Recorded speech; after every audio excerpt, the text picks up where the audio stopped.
Welcome to another episode of the Backstage Creative, the podcast that focuses on the people who work behind the scenes of theater. My name is Krista Copper. On this podcast, I interview people who choreograph and stage manage, play instruments, design, are sound engineers, people who do all of the work behind the scenes to make a live production happen. On this episode, I'm sharing a conversation that I had with sound engineer Heather Augustine. Heather has done an extraordinary amount of touring, and so that's a lot of what this episode revolves around is her experience touring.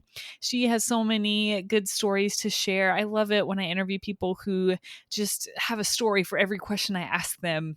I, and probably you too, love stories. I think as humans we respond really well to stories, and so I love just sitting back and listening to people's stories, and Heather has some good ones to share, and I'm so glad I get to share my conversation with her with you. Just a heads up, starting in September, I'm going to be backing off and doing only 2 episodes a month. Previously, I've been doing 4 episodes a month, but I'm getting more gigs going, and I am training for a 50-mile ultra marathon at the end of October, which takes a lot of time and energy. Yeah, it's getting harder to schedule interviews with people as people are getting busier, and editing takes a while. So I just need to back off a little bit. So I'll be doing 2 episodes a month for I don't know how long. I might up it. I might keep it like that forever. I don't know. We'll see how it goes. But yeah, my priority is bass playing, and so I want to make sure that I have time to practice and be ready for these gigs as they happen. So just wanted to share that information with you, but now let's get into this conversation that I had with Heather Augustine.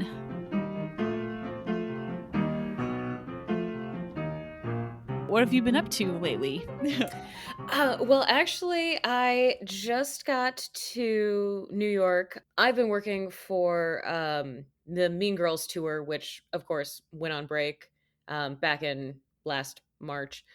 We don't go back until mid-October, but I have a friend who he and I went to college together, and we've worked together for a while. He's working on the Cats tour that's going out, and was like, "Hey, you want to do production for it?" Which is something I've never done, but it's not true production. We're taking the system that existed before COVID and making some modifications to send it back out on tour. So it's like, that I can do. That'll be fine with. So we actually just had our first day in the shop today, and it was so nice to be back. Yeah, I can imagine. So, what do you mean by do production? What does that mean? So basically, production puts everything together that will take the designer says, I want these speakers, these microphones, this kind of stuff, and then the production person takes it and says, okay, well, we'll need this cable to get from point A to point B. We'll need this kind of amp to work with this speaker, and all of that kind of stuff.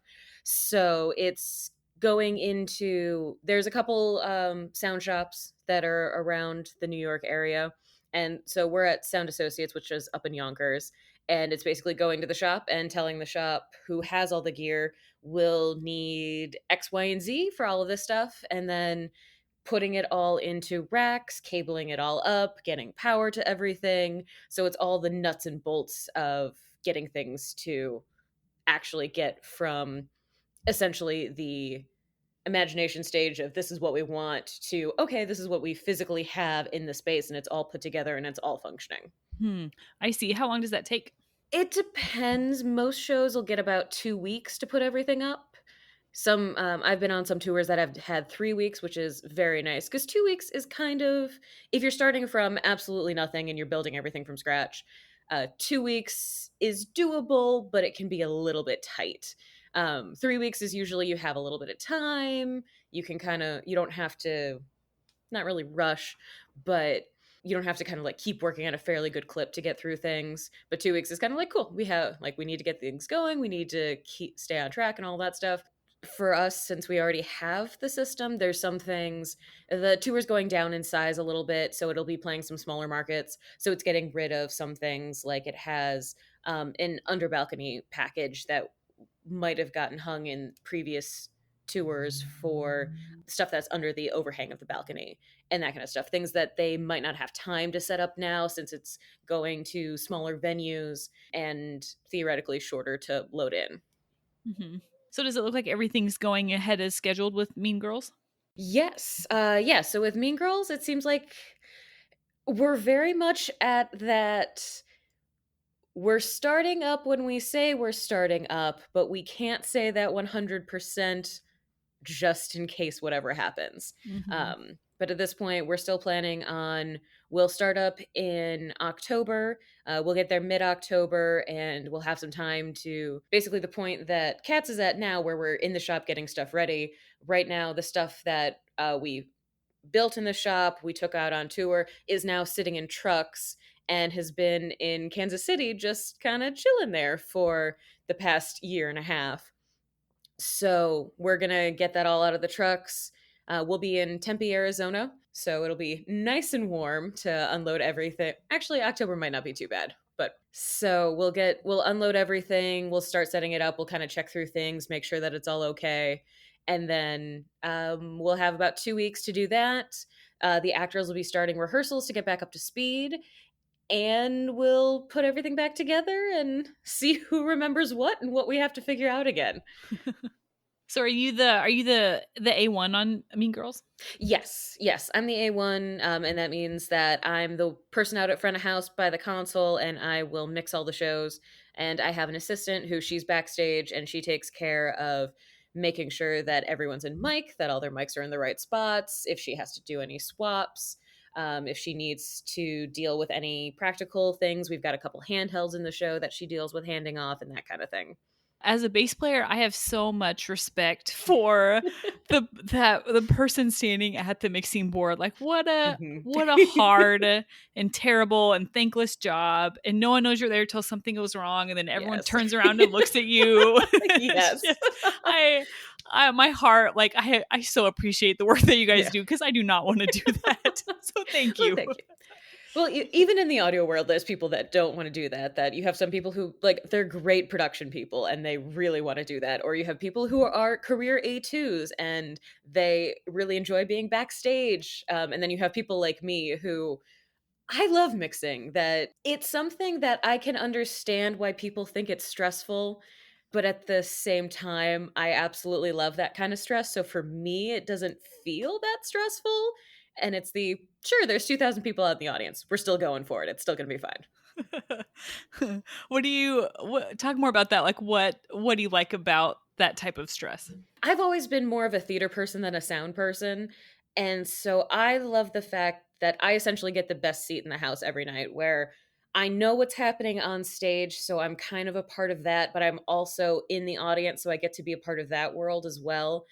It's a nice ability to be able to kind of shape everything, and especially with mixing, you get to just get into the music and try to help make sure that if the actors have funny lines, you make sure that they get heard so they can land them, and it's kind of just adding that little bit of polish to everything that I really like, that you've got a foot in both worlds, and also, you always have something to do. That there's always people talking, there's always music happening.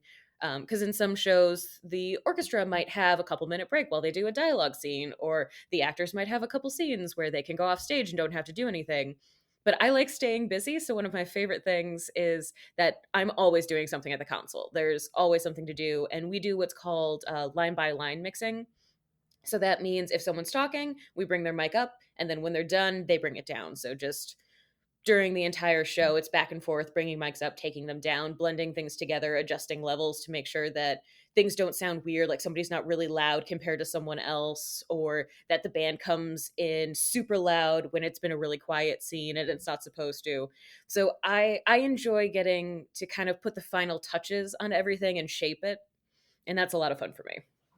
You're really, I mean, don't tell stage managers this, but I think you're really the most powerful person in the theater during the show. That's I would say out front, yes. So what the audience sees, absolutely. For what's actually happening backstage, stage managers absolutely have that covered because I can't do anything. That's for me, that's one of the reasons why I don't find it stressful. It's like things could be happening backstage. There could be chaos Mm. erupting. And I'm kind of sitting there being like, I'll throw your mic up when you get on stage. Like I can't do anything from back here. I can just sit here and whatever works. Like, I'll be here whenever you come on out. That's a good point. Yeah. Yeah. Not my problem back there. Yeah. And I've never been one of the people that, like, when something happens, I have a very slow reaction time to things like that. And it's always that moment of, oh, wait, what's happening? Oh, I don't know what to do to help. Where I have some people who they are great. They'll jump right into it and like something will happen and they'll be running and like grabbing a screwdriver off the thing and grabbing something else and running to, and they know exactly what to do. But that's like for me, I can do that at the console that a mic goes out and you're like, cool, well, we're doing this mic now.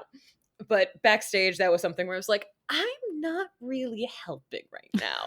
So I'm just going to kind of sit and my help is going to be not getting in your way. That's really I think a lot about why I like playing in like a theater pit, and I really do like that when something goes wrong, it's hardly ever my problem. Like, Yes. like I can Yes. just do my thing and sit in my little corner, and like I know, like I think I like the clarity of job roles. I think that's really nice in theater. Yes. Yes. That's always good. Cause yeah, we have, like I was on Saigon 2 years, 2 years pre-pandemic. That I can't even say 2 years ago because it definitely was not 2 years ago. And on Saigon, he has this giant helicopter to deal with, and there's some points in time where you have a split second to say, okay, yes, we can go through with this, or no, it is not going to function correctly. We either need to go to the backup plan for the helicopter, we need to stop the show, all of those things. And there are very few things that sound has to stop the show for. I've only had to do that once, and that was when the console basically freaked out.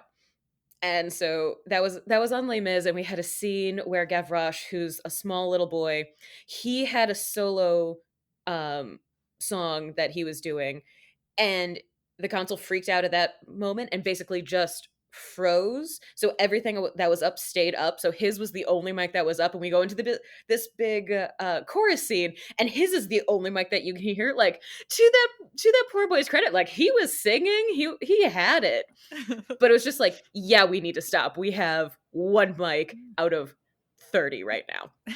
Got it. Yeah, gotta pause. And that was one of those shut down the console, restart, and within 5 minutes we were back up and running. But it takes something fairly large for sound to stop the show. Are like making those like split second decisions, is that something that comes naturally to you, or is that something that you've had to learn from doing this job? It's a little bit of both. There's some things that I think it's partly also because I am a theater person that it's easier for me to go, okay, this person's on stage, or they're gonna be going in front of this person, so I can pick up their mic with that if someone's mic goes out or something like that. However, there are some things that as you work on shows and you have problems that show up, you get better at knowing, okay, well, if this happens, then I do that. Because we had when we were on Phantom, the way that the Phantom's mics are is that he's got a bald cap on, and the mics are the only thing that are peeking out from that bald cap. And at the very end of the show, like Christine and Raul have run off, he's there by himself, just pouring out his broken heart. And he's sitting in a crouch and he's looking down. So there's just, depending on how sweaty he's gotten, most of the time they're very sweaty, there's just this river of sweat that comes straight down from underneath the bald cap down the mic. And we had multiple times where he's got two mics just in case one sweats out or breaks or something like that, which we'll do for a lot of principals who have either a lot of lines or a couple of very important lines that you really can't miss. And there have been times where both of them have gotten sweat out, which means that there's just essentially like water is clogging the grill of the mic, so they go from sounding normal to sounding like this all of a sudden, and you can't tell what they're saying. And that we had a couple times where he sweat out both mics, and it's the very end of the show. He's got about two lines left. It's something that you can't really stop the show. You just got to keep going. So that was something that you learned to like. If he seemed kind of sweaty during the show, you knew to have your hand ready to switch to the backup to be on that button. And then also, if you switched to the backup and it was still sweaty, you would grab the EQ and just try to dig the mids out of it, because you're just like, that's all we have. So if we can kind of get rid of that and then I can push him a little bit, then it sounds not great, but you can kind of hear what he's saying.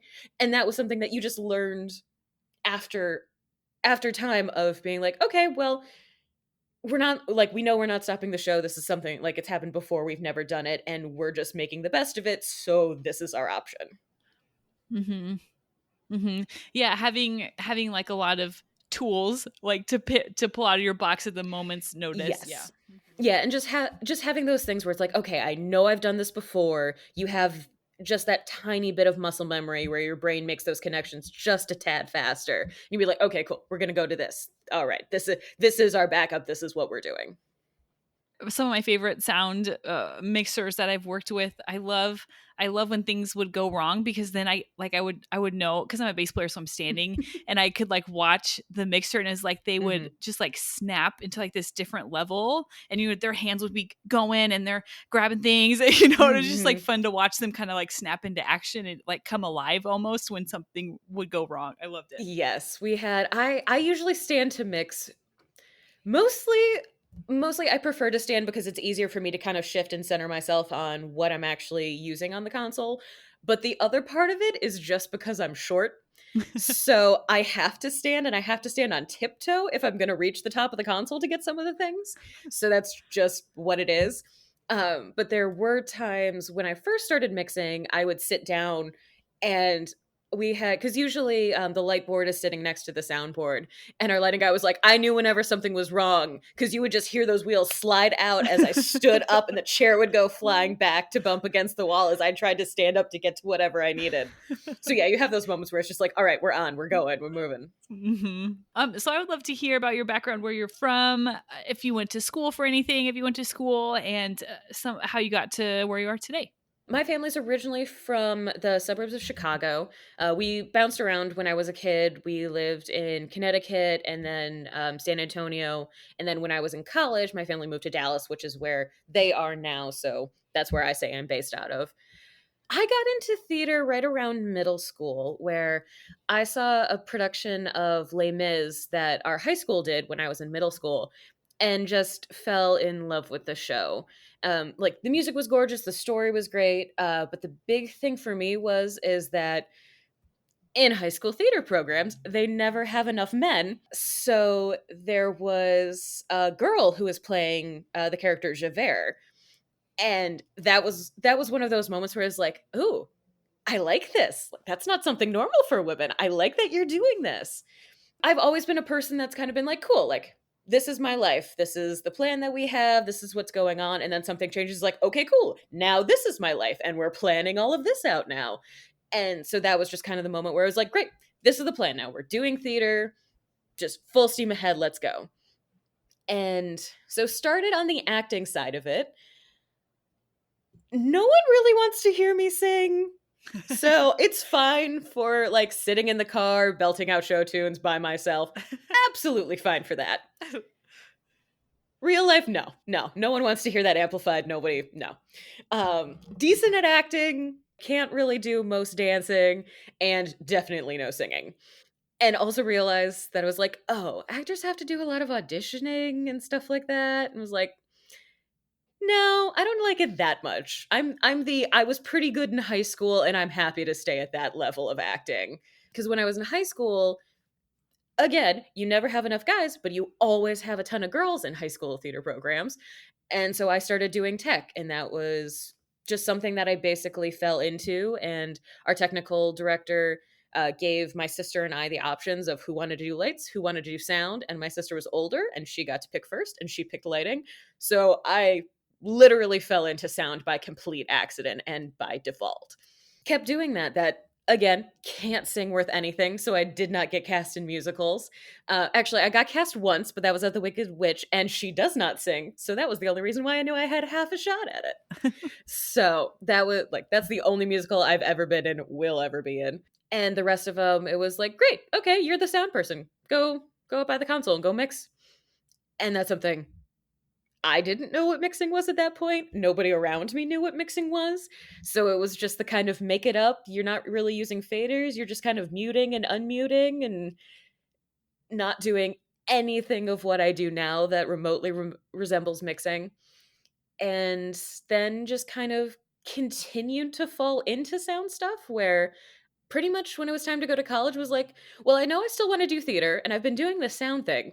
And I guess I don't suck at it because people still keep asking me to do it. And I worked at the SeaWorld San Antonio Park as an audio operator, and it's like they haven't fired me yet. So that's gotta count for something.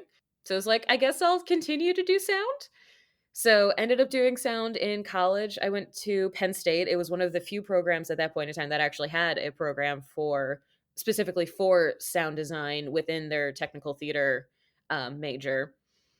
And then once I graduated, we had had a couple other alumni who they had gone and toured, and I was like, "Oh, that's a job. I can travel and do theater. This sounds fantastic." So I did a little bit of freelancing around Dallas when I first graduated. I did a summer festival up in New York. And then, because most touring kind of follows a school schedule where it starts up around fall, you usually go through the winter and the spring. And then if a tour is going to close, it usually does it kind of somewhere late spring, early summer. And so they were hiring in the fall. And so after the summer festival that I did, got hired for a tour, and I've been on the road since, so it's been almost 10 years at this point. Wow, that's a long time.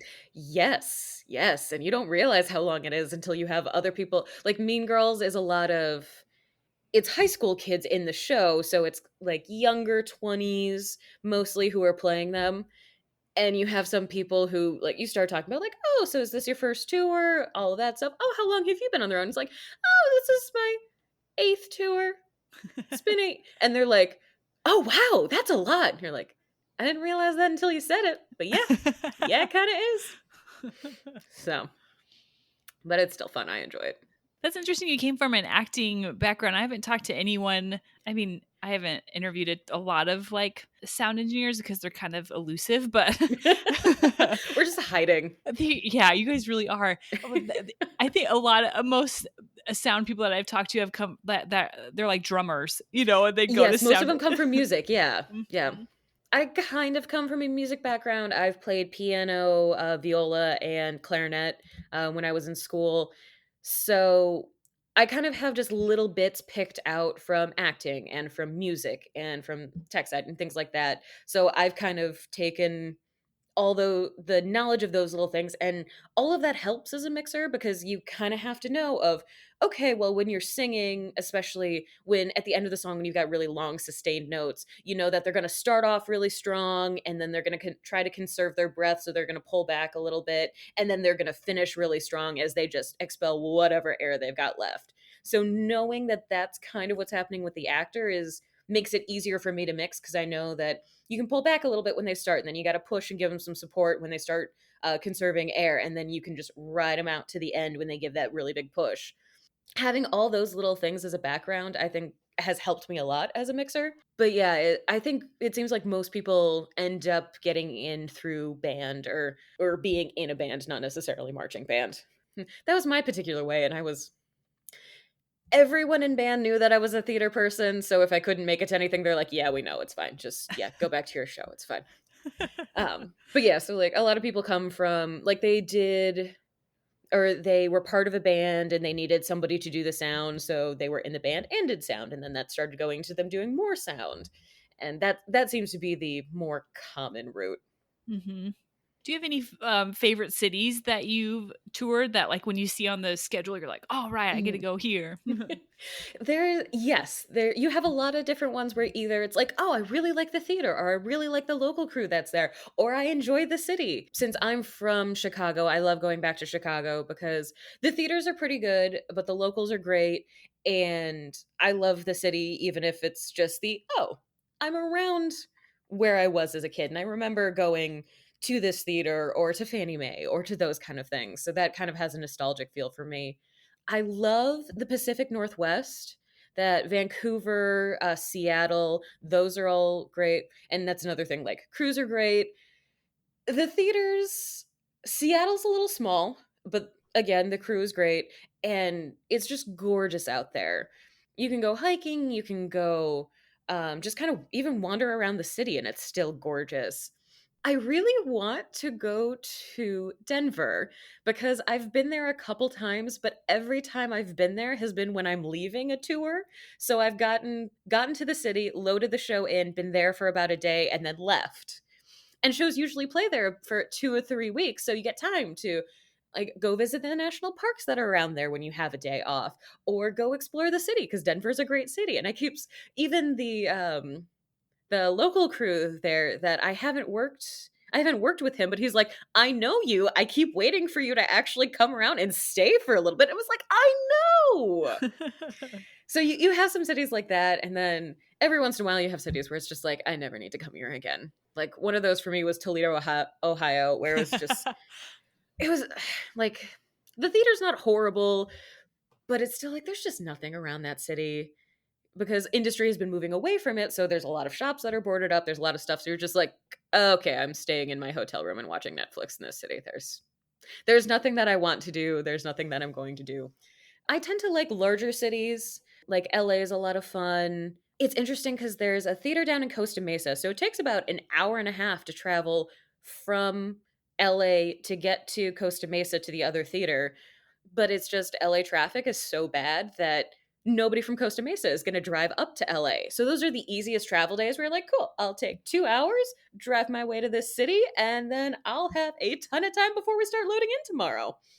That theater is very interesting. That if you ever have a chance, look up pictures for the Circus Room Center in Costa Mesa because it's not done like a normal theater where you have an orchestra, a balcony, or a mezzanine and a balcony.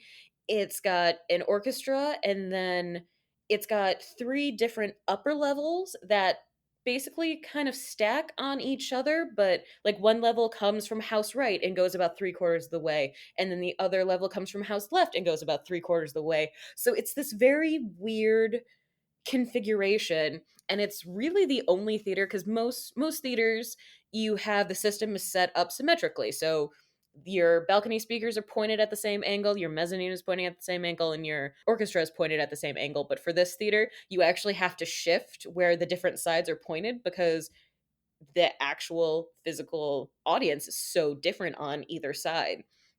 So that's just kind of one where it's like, I'm not sure who built this theater, but I'm fascinated that you made these choices. Oh, there's Miami is a theater that it's a cute little downtown area, but also the theater itself was built for opera, which means that they're made for giant opera sets. So the backstage is huge, and you have pretty much the same square footage you have for the actual stage itself. You've got equal that amount of space upstage and offstage to, I believe it's stage left in Miami.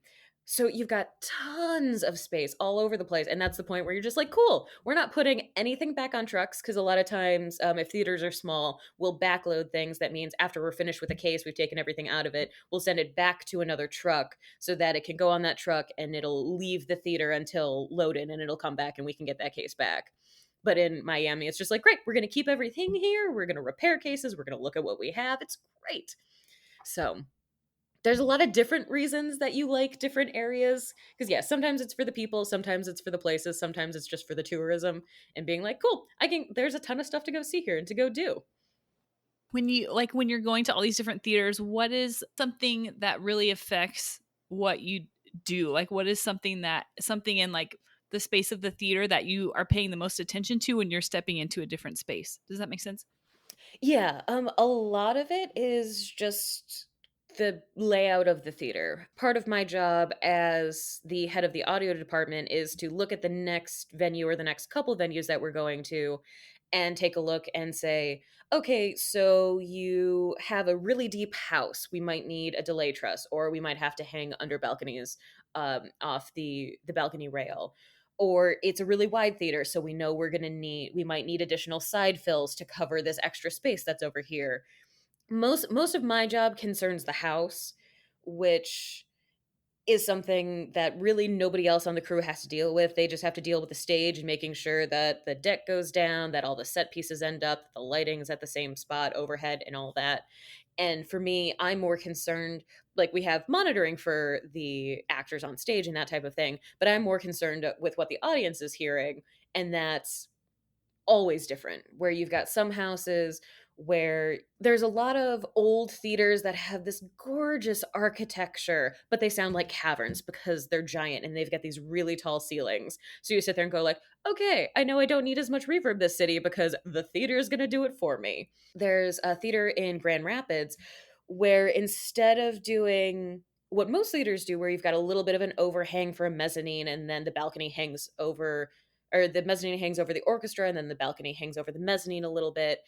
This almost does a stair step where you get to the back of the orchestra and then the mezzanine, you just go, it goes straight up and then back. And then to the balcony, you get to the end of the mezzanine, and then same thing. It's a little bit higher and it goes even further back. So in those cities, you're like, okay, well, we know we've got to have a delay truss that's going to throw. We know we're going to tie. You ask the house heads if they have any system that you can tie into that they already have existing in the space that you can just say, cool, if you turn these speakers on, I will send stuff to them and I'll make sure it fits with my system. So for me, I'm mostly concerned with what the house looks like. But then there's also some just infrastructure things of getting the show in that I have to be concerned about, with looking backstage and going, okay, is there enough room for the racks on stage? Are we going to put it stage left? Is it going to go stage right? Do we have to go in the pit? Do we have to remote somewhere completely different because there is no space anywhere? There's a theater in Cleveland where they have no space backstage, and the amp racks actually go out in one of the boxes in the house and they just put a big drape around it, but there's pretty much nowhere else for the racks to go. So that's the solution they've come up with, and you just know whenever you're going to that theater, your racks are going to be stuck in this little alcove over on the side. What is your priority when you're thinking all these things and mixing a show? Like, what are you, yeah, what is your priority through all of these decisions that you have to make? So the priority loading in is to try to make sure that we have the entire house covered with systems. So that's trying to make sure that the towers are pointed at the right spots, the cluster is splayed correctly, so it's actually going to hit everything that it needs to hit, and that if there's any delays, side fills, those type of things, that we're going to be covering all of it available space to the best of our ability.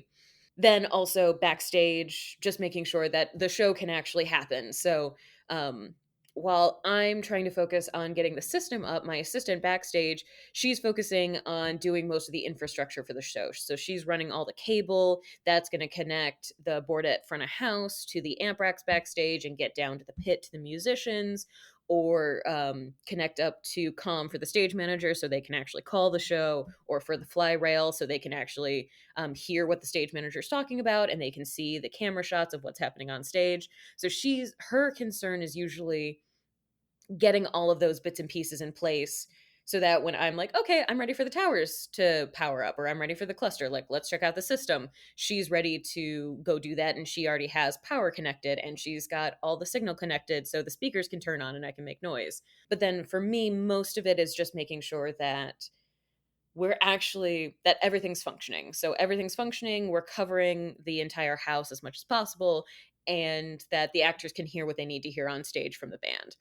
So that's getting up to opening, is that's what I'm focusing on. When I'm mixing the show, it's mostly part of it is muscle memory. Just as you learn the show, you figure out, oh, this person is always going to sing a little bit louder here, and you get a little bit of that. But my goal during the show is making it sound as natural as possible. I was on the Les Mis and Miss Saigon tours, and those are a different sound design from Mean Girls, where Les Mis and Saigon are, the sound system is very much designed to be transparent, and it's supposed to sound like it's coming from the stage. It's supposed to sound like there's no reinforcement happening. So my job during that show is to try to make sure that things don't get really loud or really quiet, and you're as consistent with the sound as possible, so it sounds like you're just listening to these people have a conversation. You're not paying attention to like, oh, well, they were really quiet, they were hard to hear, or like, oh wow, that just ripped my head off when that happened. And Mean Girls is a little bit different because it's designed where you don't really have to hide the system, where it has a little bit more of that pop and rock feel, where there's parts that are supposed to get loud and supposed to kind of smack you in the face a little bit. Like when Janice gets really mad, you want a really big musical moment there. So it's kind of taking whatever the design for the show is and making sure that the show sounds, if nothing else, consistent, that it all sounds like it's happening in kind of the same aural world. Again, like you were saying, it's you want to make sure that you don't get noticed, that they're paying attention to what's happening on stage. They're not paying attention to, oh, we can't hear this person, or their mic is hidden under their hair and it's just sounds garbled and we can't understand it, or this person is too loud, so it sounds really weird when you go from normal dialogue to this person popping out. It sounds very unartistic to put it that way, but that's kind of what it is, where I get to work with the band and things like that. So there is a little bit of art to it, but at its core, you're doing kind of that very technical thing of we are serving the show and making sure you can hear everything, you don't get taken out of the show, and that's the ultimate goal essentially. Mm-hmm. Mm-hmm. Yeah, it makes sense. Mhm. So, when you're getting a show up and going, how much are you working with a sound designer versus, how much kind of is just like artistic license on your part? That's something that honestly depends a lot on the designer and on the show, because like Les Mis and Saigon, those are shows that are 30 years old. So that's a little bit more of great, like these are the parts that we want to hear. This is how it's been mixed. You're dealing with more of a legacy of we want this show to sound a specific way because that's part of the world of the show that people have known for decades. And then Mean Girls is a little bit different because it's a little bit newer, so it doesn't quite have that, oh, this is how it sounds. Where I trained on the show on Broadway. So to a point, you had a little bit of this is how it's mixed on Broadway. When you take a show and you tech it, the designers are usually there in tech and they'll give you guidance on, okay, like you push this a little bit too hard, or we really want to hear this moment. And they'll kind of teach you how you want to shape the show, and kind of going back to like what is consistent for the world of audio that they're presenting. And your job is to make the designer happy, that you want to execute the show the way the designer wants, because pretty much you're a vehicle for their artistic design. There's a lot of technical ability that goes into there, and it's a lot of artistic finesse, but that's usually something that the designer will normally give you the bones of this is what we want, this is what we're going for, and then you kind of fill it in. Depending on the designer, some might be more specific about, oh, I want you to hit this number, this number, this number, where others are, okay, I just want it to sound right to you. So don't focus as much on numbers, kind of do that. So you have to pay attention to what the designer wants.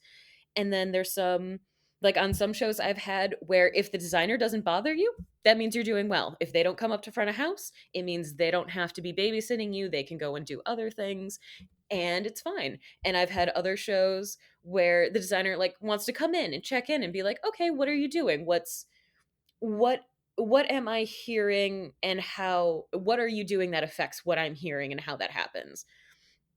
And so you'll have sometimes they'll give you suggestions of, okay, well, maybe try pushing this a little bit more, or like these two people weren't blending correctly. So kind of take a look at that and see if you can do something that'll help that. So those are very technical things. Once you get in, and especially they'll usually leave after the first couple shows, especially if you do a few previews and then open.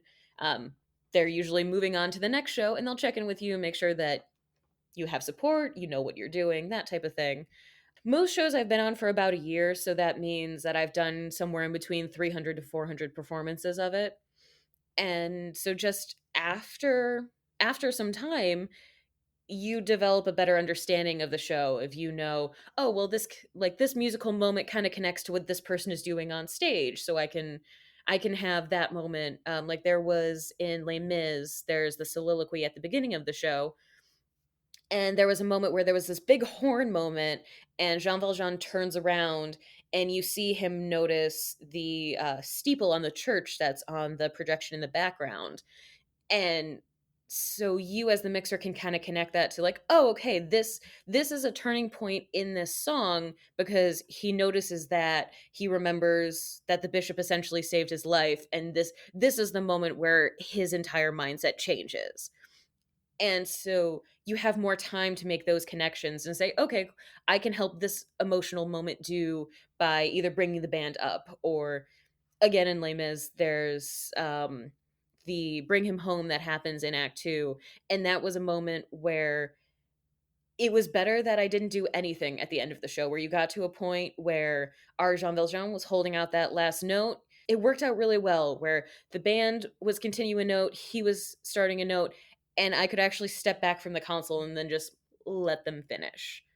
And it was that moment of knowing that me actually not doing anything was the best thing at that point, because they could take it to the end of it and then I'd come back when they were done. But it's the knowing when to push, when to pull, and when not to do anything at all. And as you get more familiar with the show, you start to find those little moments where you can kind of have a little bit of artistic flair. So most of my job is fairly technical, of delivering on the designer's vision for the show, but then I get to put little flourishes here and there. So I kind of reference it as like I get to put the cherry on top of the sundae type thing, where you just tie it all together with just that little bit of pop. Yeah, I mean, as you were talking, I was thinking about just the high level of artistry that it takes to mix and to have, like, good taste, and yeah. Yeah, to basically disappear so nobody knows that it's actually happening. Mhm. And to have that's something that took some time to learn, is just how to basically disappear. And the we're going for it to sound natural, we're going for it to sound cohesive. The best job I can do is one that nobody knows that I was even there. Mhm. Yeah, I feel the same, like, when people say, "Oh, there was a band? I thought I was recording," and you're just like, "Yes." It was like, it was not, but thank you, I appreciate that. Yeah. I played every note perfectly, you're right. Yeah, and that's the hard thing, where there is almost no perfect in this job, which is Uh-huh. difficult. Going back to that kind of stress, that's also kind of the fun bit of, you start a show and it's like, this could be the one that's absolutely perfect. That's what we're going for. We are going to make this the best show that we can possibly be. And there might be that moment where the stars align and the actors are on, the band is on, I'm on, and everything just falls into place. And you have those moments and it's just like, yeah, this is why I do this. This is what I'm here for. Mhm. Mhm. For sure. Do you ever get, like, frazzled? How do you keep, like, a calm mind? There are times where when like if multiple things start going wrong, that you get a point where you're like, what is going to happen next? I just, somebody figure out what's going wrong so we can fix this. There's also a very different feeling depending, as the head of the department, the person who's out mixing, there's a very different feeling if you have an A2 that you trust and that you know is going to actively solve problems and going to fix things on time, and they will make sure that something happens, as opposed to an A2 who you're like, I hope that they're going to do something, but I'm not entirely sure. So there are times where if you have someone that you're working with, that it might be something that you just don't know them really well to begin with, or it could be that they don't pay enough attention in general, or they're not as proactive in trying to fix problems or things like that. You definitely have a little bit of extra tension and trepidation about, okay, this problem came up. They're coming on stage in about a minute. So there's about enough time to fix something, but I don't know if they're going to make it. That adds a little bit of extra stress, as opposed to if you have someone that you trust, and usually that trust is developed over a period of time. So sometimes not having that trust is just, oh, I haven't worked with you that long yet. But after you have worked with someone for a couple weeks or a couple months or even a couple years, you reach a point where you're like, okay, I know that they're going to do their best. If even if they don't make it, they're going to do everything in their power to try. And so that gives you a little bit of extra security at front of house, and you don't have that extra stress, which is delightful. But yeah, for me, it's usually you just kind of have to take a deep breath, and for especially just focus on the show of what's coming up next, what can you do, what can you control, and just let everything else go as much as possible. And that happens a lot. So, like I was talking about, that a perfect show is almost impossible. And that's something that when you make a mistake, you just have to go with it and keep moving. And not let it get to you, because as soon as you start dwelling on that mistake, you have a snowball effect if something else goes wrong, and then you start beating yourself up for that, and then something else happens, and again and again, until you're like, great, so I am sitting here in just a dumpster fire, and this is great. Wonderful. So I think it helps if you're a little bit laid back and you can kind of say, great, I made that mistake. That's okay. We're moving past it. I will figure out what I did after the show. That is not a time for now. We are just moving full on, full speed ahead. Hmm. Yeah, I think the more you dwell on mistakes, the more mistakes you're gonna just keep making because you're Mhm. not you Yeah. gotta be in the moment. Yeah. Yeah, it's the you start focusing on what just happened instead of what's going to happen. And then so there's a scene in Miss Saigon that it's called The Nightmare. And when we were doing the show, when we were in tech, the associate that was there, he's like, this scene is aptly named because it's a nightmare to mix. That's one of those that it's about 7 minutes, I think. And it's just rapid fire throwing lines, one right after the other. And it's one of those that if you miss one, you're probably going to miss three. So you don't want to miss that one. Yeah, you just have to take that moment and be like, we're focusing in, we're doing this. If I miss something, we are going to get back on track as fast as possible and continue on with the show. And that's all we can do right now. Focus on what you can control. Right? Yep. That's always the goal. Do you have any, like, pet peeves as a mixer? Like, "Oh, I hate when the drummers do this," or, I don't know, any major pet peeves with actors or musicians that you come across frequently?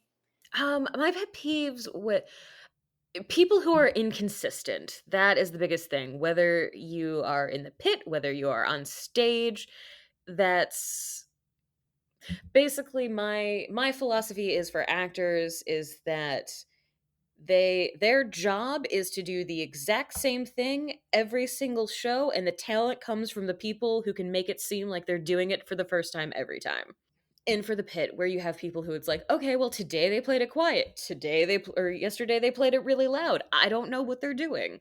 So the more consistent they are, the better I am at my job, because if I have an idea of what they're going to do, I can allow for that in the mix. Where if I know that they're always quiet at this point and I need to push them a little bit, or oh, they come out ripping loud for this bit and I know I have to keep them quiet, there's those things. Another one of my pet peeves are people who just mark the show and they don't do it full out, they don't do what they're supposed to, and then if they ever do have to go full out, they can't sustain it because they don't have that muscle memory in them and they don't have that stamina built up of doing a full out.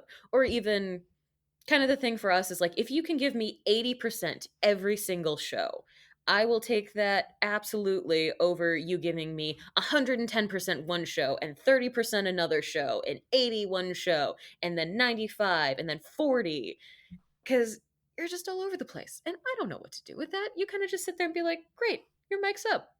Well, like, we could go bet on whatever you're gonna do, and it could be a fun thing for the crew to do. Is just like, you think she's gonna be really loud today, or you think she's gonna be quiet? What's the over under on this? Yeah. So that is my biggest pet peeve is inconsistency. So also actors who try to tell me that they don't care what their mic sounds like, they would just prefer it to be someplace more comfortable. For most shows, they'll end up wearing it where it's on their forehead. And so they have to clip it into their hair or wear it under a wig or something like that. And most actors want to put it over their ear.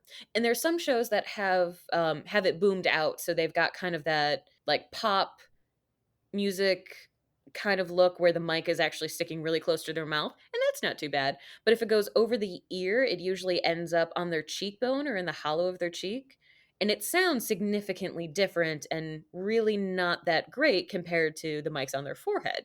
I've had some people who have told me like, "Oh, well, it's more comfortable to wear it here," or, "Well, it's better if they hear me and I sound bad than if something happens to the mic and they can't hear me at all." And you're just going to sit there and be like, I'm literally telling you that you sound bad when you put it here, and you're trying to tell me that you know better. Great. This is fun. So you have that's another thing is when people, I guess the best way to put it is when people aren't putting the good of the show over whatever they think they should be doing. And so that's something where usually you have the conversation of, great, we will try to find a way to put your mic where it's supposed to go, and we'll try to find a way that works with whatever costume changes what you have to do, whatever wig changes you have to do. But it's the, you have to be willing to work with me for us to make this happen. So that's the biggest thing, is when people are just like, no, here's the line in the sand, I can't do this. And you're like, well, I we have several steps to go through before we find out it's absolutely impossible to put it on your head and we have to go to the ear rig. But that is last resort. And there's the entire alphabet worth of steps before we get to Z, and that is plan Z. So that's another thing when people try to be like, oh no, like I'd rather do it this way. And it's like, as the audio professional, I'm telling you to do it this way, and I would love if you would just listen to me. So that would be another pet peeve. Do you feel like you're pretty good at kind of, like standing your ground? Like I kind of give in. Like I'm very conflict avoidant, so I'm just like, oh yeah, okay, But Yeah, I'm a little conflict avoidance, where if I can find a way to be okay, I can give a little bit on this ground if you need to put it here. And if it's not absolutely imperative that I have something, it's okay, we can figure out a way to work. And there are sometimes where I'm probably a little bit more compliant than maybe someone thinks I should be, whatever that means.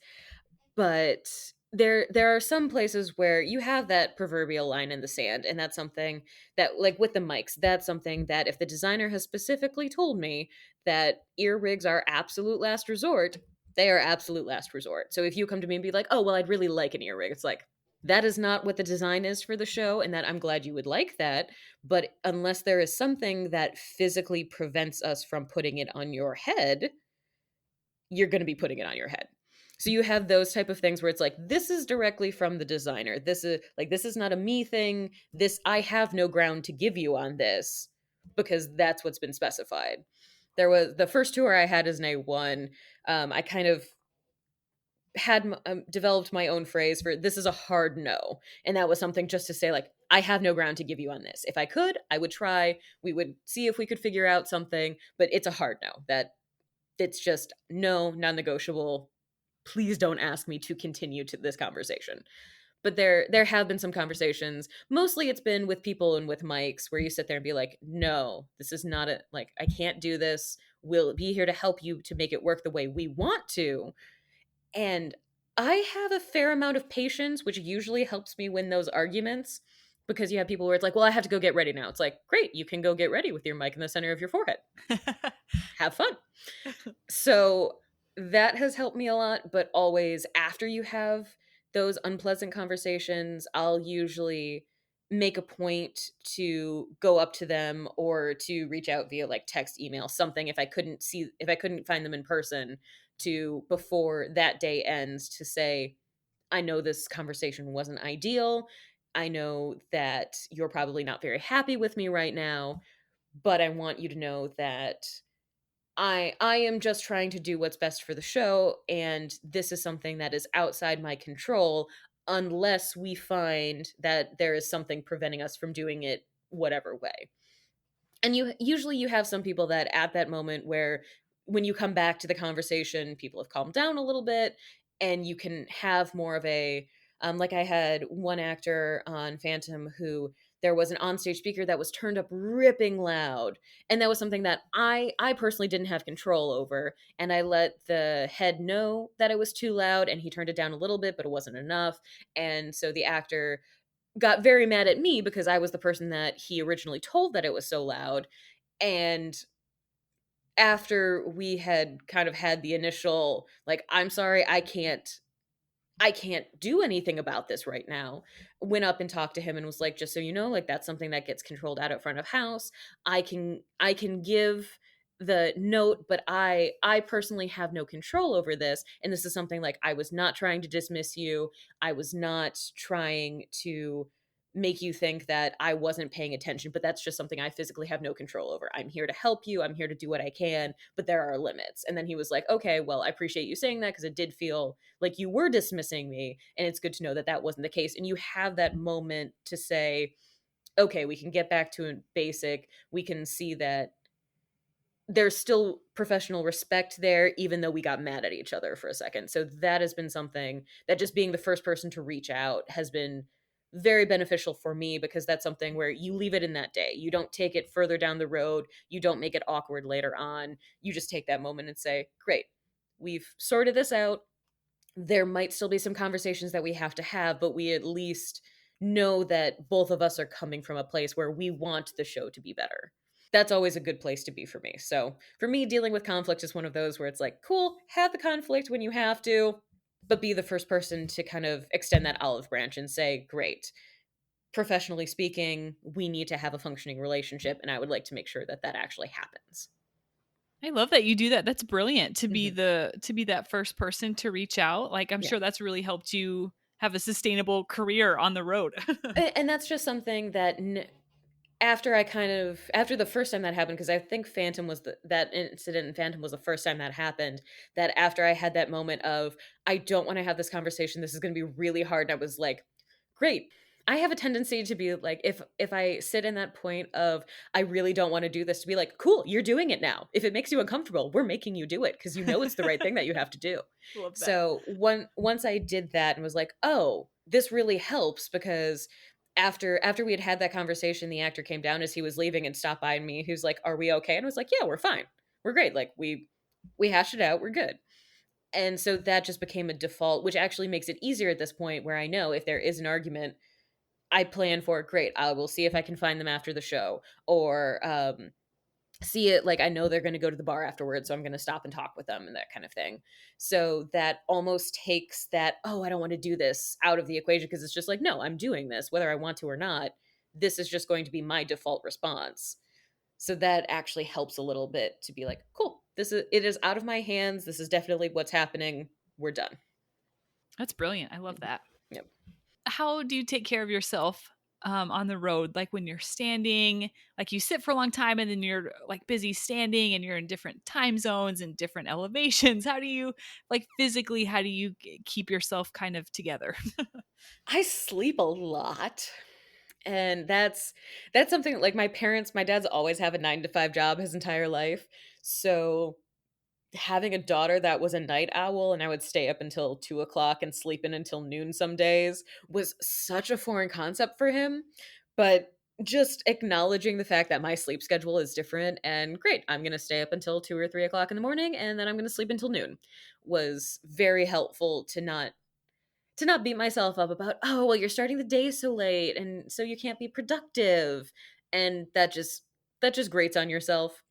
Also, finding food that's healthy is a big thing, like just getting fruit or vegetables or something like that on a daily basis, because you usually go to restaurants or you eat out and things like that, and nobody wants to choose the salad, everyone wants to choose the burger with fries. So that's also been something, is to I'll try in most cities, if not every city, at the beginning, if I can, to go to the grocery store and just get like some apples for the day, or something to snack on, pretzels or something like that. I found out that my body, when if I actually physically go to the grocery store and don't do Instacart or something like that, I'll notice that it's like, "Oh, I really want carrots and green beans," and, like, just get some ranch dip to dip it in or something like that. But you get to a point where it's like, "Oh, my body's craving vegetables. They probably have been missing those nutrients for a very long time." So trying to eat healthier is a big thing, because basically it's like the freshman 15, where when you start touring, you typically start gaining a lot of weight, just because even though you're loading shows in and you're moving around a lot, you're still eating extremely high calorie meals, and usually just not great for you food that don't cover all the food groups. So paying attention to that is a big thing. Kind of listening to what you need socially is a big thing for me, because I'm just ticking over on the introvert side of the spectrum. So I am a social person and I can get along with people, but I very much sometimes need that time by myself. On Les Mis, we actually had a point where if we did a 1 week sit, we were loading in Monday, Tuesday, had shows Tuesday, Wednesday, Thursday, Friday, 2 shows Saturday, 2 shows Sunday, load out Sunday, and start the whole process again. So I realized that after every show, I was just coming back home and falling into my bed. I wouldn't say I was depressed, but it was kind of that starting to fall into a depression where I was like, I do nothing but work and sleep, but that's making me feel tired and feel depressed. So I really don't want to do anything but sleep. And then I have to go to work. And once I kind of noticed that I was in that cycle, I was like, okay, we're going out to the bar with the crew tonight. I need social interaction. I need something that is going to break this particular cycle of sleeping and working and doing nothing else. So I had to learn over time that there's some days where it's like, cool, I'm going to go back to the hotel. I'm going to sit, read a book, watch Netflix, do absolutely nothing, doesn't matter, I don't care, but I'm spending the time by myself. And there's some days where you go, I really want to go out to the bar with friends, or want to plan to go get manicures with some of the girls, or just do something during the day where either we're going to go on a little day trip, or I'm going to wander around the city and go and grab somebody to go do that with me. So for me, especially as that kind of introvert, figuring out that I need social interaction sometimes was a big thing, just helping my mental health to say, okay, you're going to feel a lot better if you go and talk with people and remember why you like touring and you like these people and you want to interact with them. I think those were kind of the biggest things for learning to take care of both my physical and mental well-being. Yeah, I think as artists, you really have to know yourself to Mhm. make it any amount Yes. of time in this career. Yeah. And especially cuz it's the touring industry is very much where you have a lot of work where you're loading in for 2 days and it's nonstop work. And then you have nothing to do for Wednesday until show call. So you have the entire day and then you go to the show. It's very much on or off, which can be very difficult for people because we've had on Saigon, we had some overnight load ins. So we would start loading in about 9 p.m. on Monday and would go all the way through show call on Tuesday. So that puts us at about 11 p.m. So once we're done with that quote unquote day of work, it's been 26 hours. So just kind of coming to terms with, okay, I'm going to be pushing my body very hard. And we stagehands have what we call no alarm Wednesday. So it's the Wednesday after load in where you don't set an alarm. If you sleep until right before it's time to get up, get dressed, and go to show call, that's how long you sleep. Like that's you're taking time, you are catching up on that. You're not worrying about the fact that people will just like, oh, you just slept all day. Why would you do that? It's like, well, I worked 26 hours yesterday, so this is just me catching up. Mhm. So before, one of the last things I wanted to talk about was sound girls. That's how Mm-hmm. I found out about you. I don't know. I can never remember where I hear about things. So I don't know how I found out about Sound Girls, which is where I Hmm. found out about you. But so talk about your involvement with them and the purpose of that organization.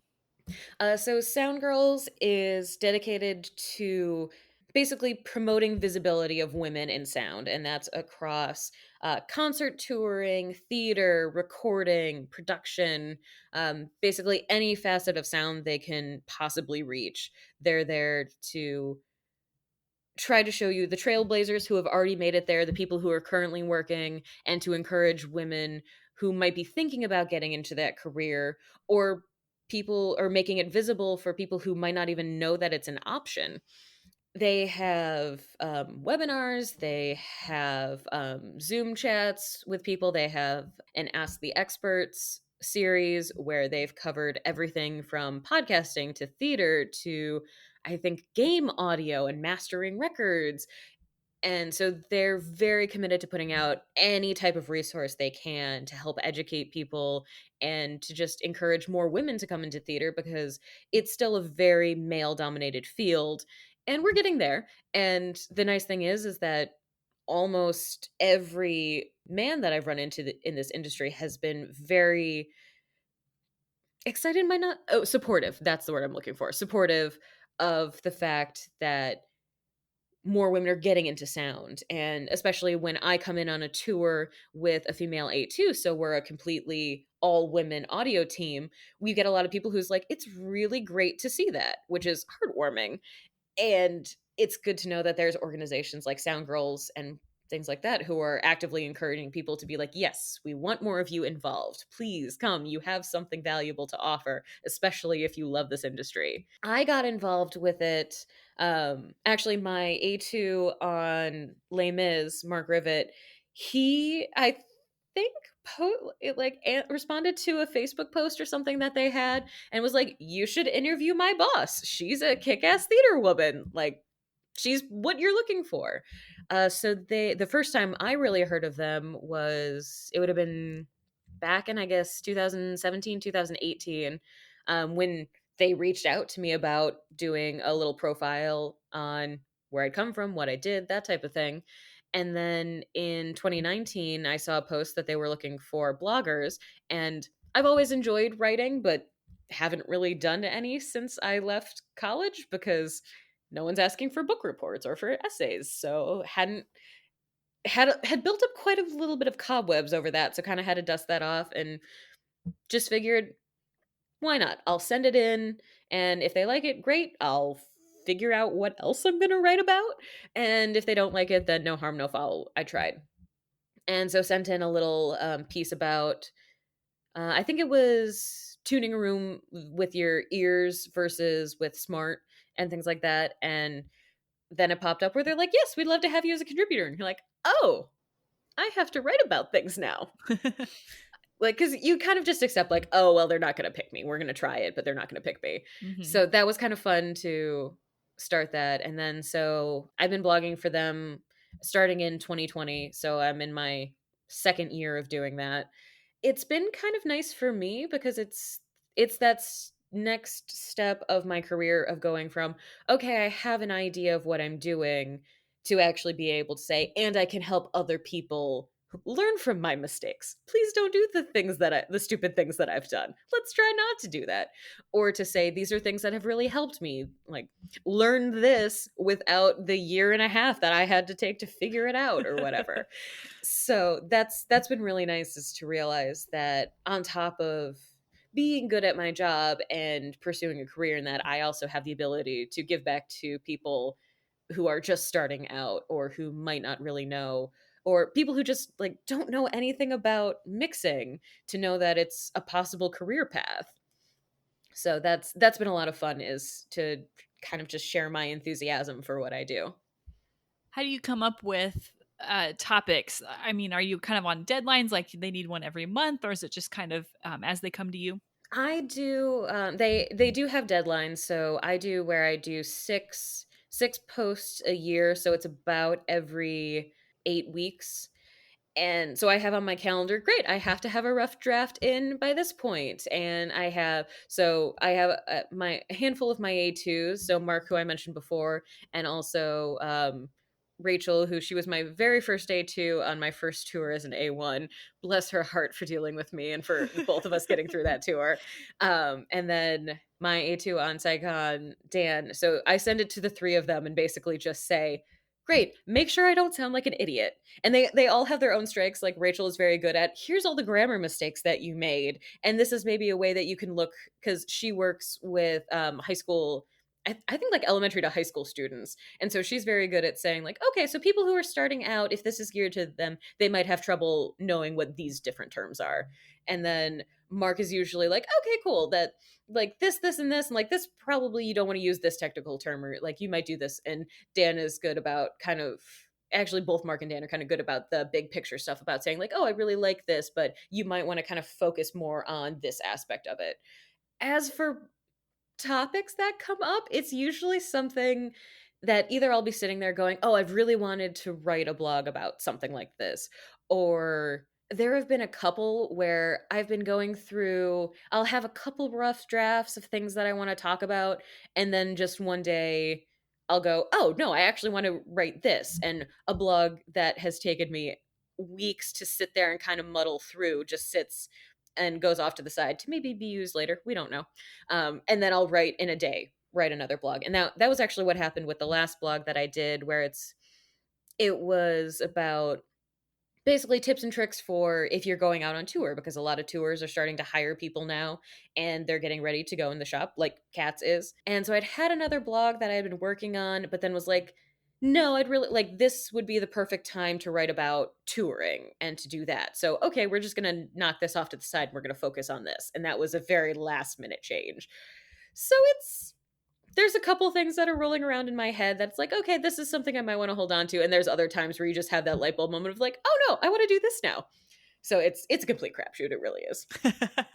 Long story short, just a Right? Yeah, crapshoot. yeah. It's just it's either whim or planning. There's no telling which one's going to be.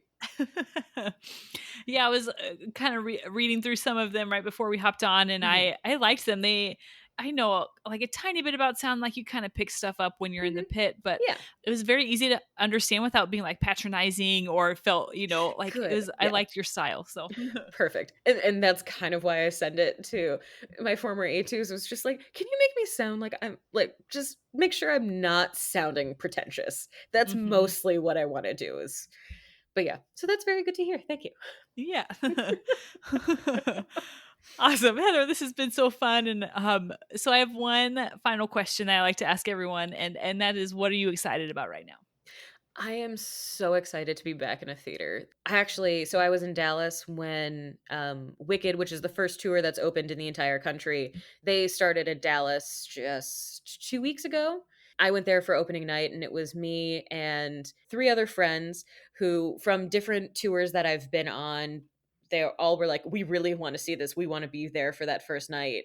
So it was a little bit of getting friends together and also just being in a theater again.